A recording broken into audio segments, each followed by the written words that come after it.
In the state of Texas, Beto O'Rourke, who of course is the Democratic nominee for governor, has somehow managed to close the gap, not completely, but mostly, between him and incumbent Republican Governor Greg Abbott.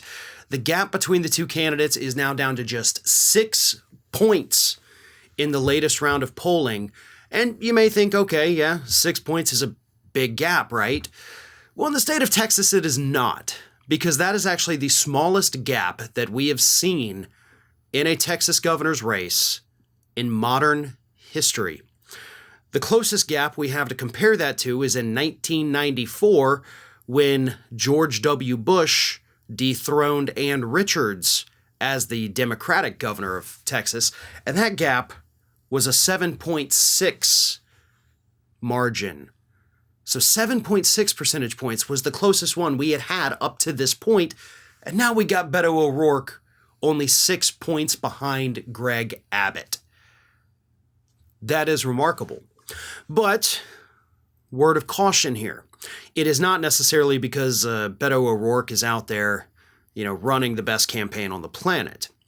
He is being helped by the Supreme Court overturning Roe versus Wade and the Uvalde shooting. That is weighing heavily on the minds of the voters there in the state of Texas.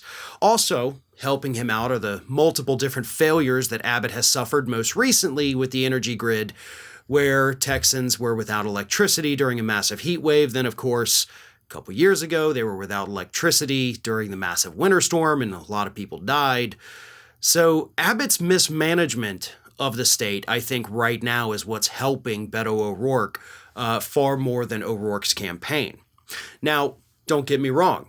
I've seen some actually pretty good things from O'Rourke's campaign. Remember when he interrupted the press conference of the governor, got thrown out of the press conference actually for demanding that they take action against gun rights. That, I do believe, actually did help Beto O'Rourke.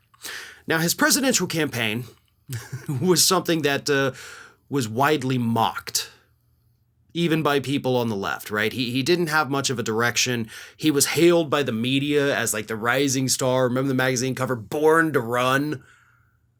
And then he fell flat, didn't do well at all. But he has reemerged, I think kind of regathered himself, hopefully hired some new advisors and, campaign folk, because he appears to be doing pretty well.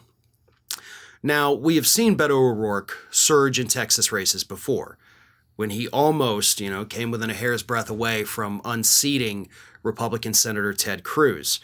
He received a ton of out-of-state money, but it wasn't enough to help him in the state of Texas. But of course, situations have changed in Texas since that race. Demographics have changed. O'Rourke has a real shot at becoming the next governor of Texas. He still has ground to make up here, but right now it is closer than it's pretty much ever been, at least in my lifetime. And that is saying a lot for O'Rourke's campaign. This is Hattie. Hattie wants to know why you have not subscribed to our channel. You obviously like our videos, so do us a favor and subscribe.